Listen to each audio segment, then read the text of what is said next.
心的吗？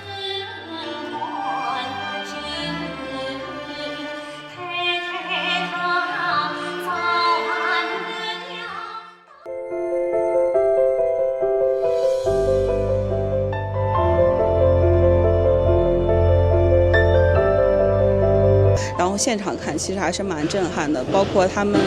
唱到不同的旋律，它声音的起伏，其实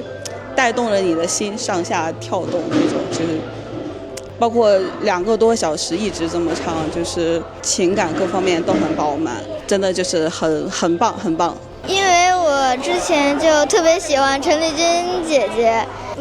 我觉得大婚之后陈丽君姐姐的演唱让我非常的感动，有代入感，整体的舞台也是很新颖。